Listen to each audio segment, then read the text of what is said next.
Come back on the Bebe list in 2025 is Kapeke, one of the artists I hosted at Tondekechwatwe last year. On stage I mentioned that because of his style, fashion sense and cheeky music hooks that stick in the listeners' minds, I wouldn't be surprised if he outcompeted many of the male artists in Uganda. This guy has found a winning formula: catchy hooks, a dance, audience engagement. Young people love dancing because they have a lot of energy within them. But wait, I have seen older people temaring and sing also. So congratulations, Kapeke. He is also creative in style. Yes. Yeah, fashion and engaging abantu. So yebo ataka yimba, yeah, agatayo dance and it's working well. Mu Uganda omuyimbi kimutwalira bbanga ky'okufuuka established essaawa zino. Establishment is relative because Uganda is so fast. Oyinza okulowooza nti oli established mudakikabiri nga bakwerabidde. Teri establishment kwe kunywera sikyo. Oyinza okulowooza nti onywedde mu Uganda wano ne bajja bakwisaako eggaali mu ddakiika bbiri nga teri akujjuka. Olina kukola otya? Kola nnyo. Olaba ffe abaasookawo tukyakola. Olaba Moses Matovu akyakola. Just olina kusigala nga ki bw'okola nnyo. Kitegeeza. So next on the list is Lydia Jasmine. Wow. Yes. Number one. Someone ayinza okwebuuza why Lydia Jasmine comes on Bebe Cool's list this time. Lydia Jasmine, the same reason. Let's give Lydia Jasmine a round of applause for the hard work on the body of works, the album. Yes. Chindekele may not be a very big song, but one of the most important things that I want to mention here, as my opinion says, a female artist went out there and did 16 tracks, compiled them, launched them, tried to push, and that's where we want the industry to go. So when you talk about professionalism, she's now, if she's to present works, she has album. A 16-track album. Yes. Of course here I don't have APAS, but I must mention APAS here, because APAS also had the album the other year. So you can see that the trends, and of course now, after Lydia, you'll hear many more artists, coming up with albums this year, hopefully. So kudos Lydia Jasmine. Maybe. So you're encouraging artists to call albums? Yes, definitely. But it has also become very difficult to market the songs beyond the album. Because ota album, nenga wobuza abayimbi kuliko nyimba chi, nga they cannot. Anti papasia album tebeera nti nyimba zonna zibeere hit songs that are played in bars. If you go back to Go Mama, to Break the Chains album, ojja kwesanga you can play that music in your house this year up to the next 40 years. But I can guarantee you nti enyimba ezabeera ku Bebe Cool list 4 years ago, 3 years ago, 2 years ago, tezikyazanya anywhere. You get it? So, who is benefiting? The one who does music that has longevity. So, abantu balina okuyiga okutegeera nti business so si muzanyo. Calculator ye kugamba kyo onoonya hiti kufuna bivulu. Nenze kati gwe anoonya ebivulu onoonya sente. Nze sikyanoonya sente. Nze kati noonya longevity ya music. A song like Home. You were talking about Home on my album. Yes. That is music you cannot compare with any of the songs that are here. It is actually a song you just want to listen to in your free time. Exactly. Relate to the lyrics and understand it. If you listen to a song called Wait on my album, it carries way too much sense than all the songs combined on the Bebe Cool list. But Bebe, back to Lydia Jasmine. Ekimutekesezaako nti because yakola album. Yes. Wadde talina luyimba luli outstanding. Abayimbi togenda baleetera mind egamba nti nabo buli mwaka ke bakole ennyimba wadde tezijja kubanga zisobola okuyitamu. At the end of the day, babere ku list yo. No. It's not that. This list, my opinion, must support the industry and directly support the artists who put in a lot of work. I won't again. Why do you, people may ask, hey, Bebe, you had during my time, Break the Chain, pushing a new Joshua Barak. Because I saw him on the road, pushing. Ate Uganda basinga bali bagala muzira lwakuba wa luzungu. Okitegere. Bibabeeramu ebyo nti oyo weeri tasa kuba eno. But you see, we're relating when we work together. Every time when namogerangako, kati bana abooluganda ne batandika okuwaayo attention. And finally, wrong places, oba ne Morocco jamusanga nga azanya kaleero. Okitegere. Joshua yetaga audience eyo by any Yes, indeed, of course, we need everybody. In music, you need everyone. Tewali wombonze, banova balia. The more numbers you have, the better. And you know, music is a game of numbers. So toso agamanti balito beta. So another artist on the Bebe Cool list is Fino. Final with the song Che Che. Akayimba kukankuba nange nakagala nnyo. I think it was towards the beginning of this 2025, right? Yeah, that's like 5 years. He has written many songs, many hit songs for others, yet unbelievably it took him years to land a big song for himself, according to my team. You know, when I do my research, I also talk with my team and they give me information. Honestly, I don't know this. Credit by songwriters, yes. by audio producers. Yes. That has been part of the problem why so many songwriters have been frustrated. Yes. You know, nyimbo projects their flowers. So they stay behind the curtains. So it's a charter one year muko final for some good time. And that unfairness I don't understand. Ufirwachi when you give someone credit. I don't understand how people think. Huh? Yesterday I was talking to an artist, a young artist who was telling me about her music. She's a girl. And she was telling me, so I asked her, okay, give me your songs. Let me go on YouTube.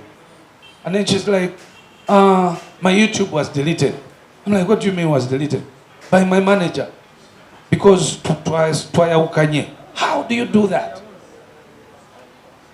Because omuyimbi naye lwaki abagendanga nakutekamu time argument yaba manager. Okay, then beera ne YouTube channel yo nange mbere neya ziba bbiri bwe twawukana osigaze yo osigaze ogenda batekamu input to Bebe. Nedda, at the end of the day, there are two things here.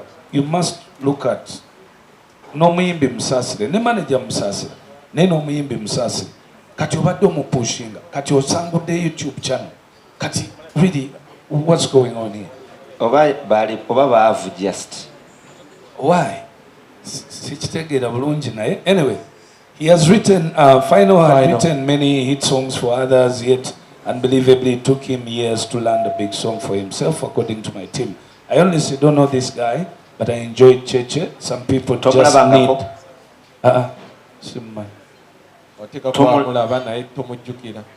Wanje? Oyinza okuba wamulaba naye nga tomujjukira. Anti nyinza okuba nga namulaba naye nga simanyi nti yeyeeyo oyo. Final noonya Bebe Cool. So some people just need prayers answered.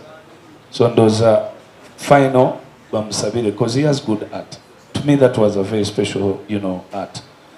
Then Vinka comes on the list again. Vinka makes his list with Lala.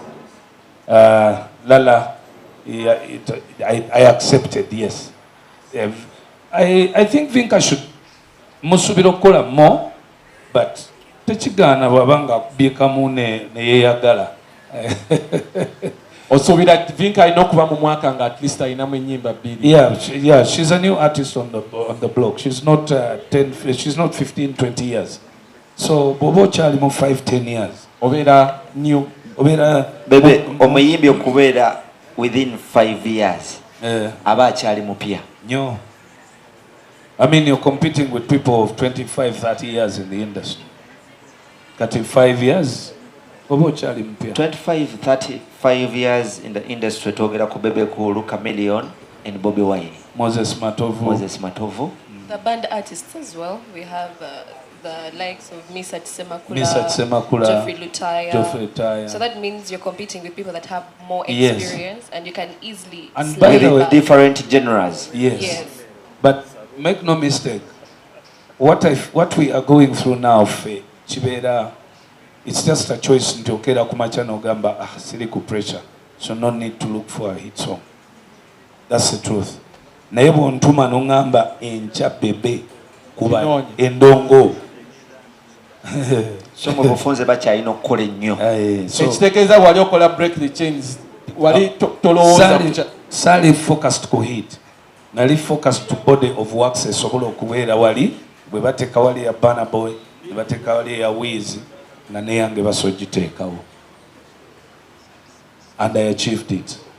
So we are going to now wait for the second album, gye bayita Broken Chains. Esooka yali Break That Chains. Yes. Eddako Broken That Chains. No. Bebe. Broken Chains. Oyagala kukola ki abana? So, Broken Chains coming soon. Yes. Okay, tudda ku artist omulala. Vinka, congratulations. And of course, Swang's Avenue is doing a good job on that lady, but she's also doing a good job fairly to herself. Now, another artist, no, slightly, yadeta jakujako naye. Na chintu chala bisenga because waliwo something, you know, the list is also supportive where necessary. Reggie yabaleta ina kuba police. King of West. Waliwo abantu bayimbi babiri nga tebanadeske na basako naye ate nga mpulira kinkakatako oba there's something, maybe people will discuss that. The song is called Owishe. Naye yata EP last year. Yata EP. Yes, yata EP. Aba EP sibogerako. But Reggie is standing at the apex of an argument that we still need to push. That you don't need to live in Kampala to be a big star in Uganda. So, because of that, yalina oluyimba olunene nnyo naye luno lusembera lujja ku luyimba and ate yaluyimba mu Nyankole. So, if it is appreciated like that, I think kwenavudde nengamba nayo manyi, that direction also needs to be mentioned. And the song is big. It is a big song. But also beyond just the song, because of Reggie, he opened doors for T-Paul, the Yakola show and Oku Cricket Oval. Yes. Omega 2. Yes. Still ya opening doors tulabera Omega ngaze. Nakola n'ekintu ekirala muyimbi yekka yakoze single show mu Kacheeka Stadium. Yeah, for the first time. So actually, for the first time. So that's it's a good achievement. Though to consider ngabivulu, but we give him credit again olwecho. Echokuba nti yes, as a regional artist, he's now a national artist in a region. Yes. And he's pulling massive crowds, which is good. So he needs that support and he needs that recognition. So do you want to say Reggie is still a regional artist or is a national artist? He's a national artist. Reggie is a national artist in a region. Because however much is a national artist, Reggie Teava Embara. Sijabera? Yes. He's a national artist in a region. Aracho was Zako region. Russia Tukomia is a national artist Netukoma. Ati because we still need to encourage those who live in different regions to know that they can still do what they do best from there and they take over the country. Okay. Yes. So yabadde kulistirwa Mase ya Bebe Cool. Why? It's Mase. Ebirowoozo nga bikubagana bigamba. Naye, I think we can justify him being on the list. Okay. So, kati ono the next artist I don't know naye nga bwe nabagambye art tebamukayanya Uncle Chumi naye wabaddewo azze ku list naye abadde wakuyigayibwa mu kyuma ekyuma kyabadde kimugaaya naye nga kyekyamuteekesezaako alina oluyimba lunene abantu balukkiriza gwokutte gobba. The people accepted it. That's what I was saying, that art is art. You don't know what people want, and now it has been stretched into anyone can do anything as long as it becomes interesting for people and entertaining. Okay? I mean, this is a fellow or an individual who has so much negative, but is a young, person in the country looking for a life. The main reason lwaki namutaddeko yadde nti yes oluyimba lwaddewo nze siwandika ku bantu bampisa mbi oluyimba lwabaddewo naye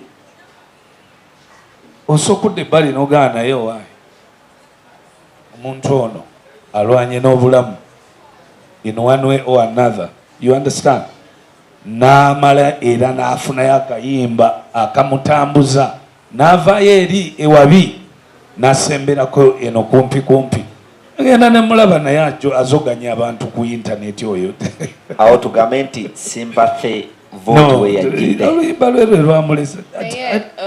The song Gokutego Ba, back then it is one of the songs we used to consider as bubblegum music.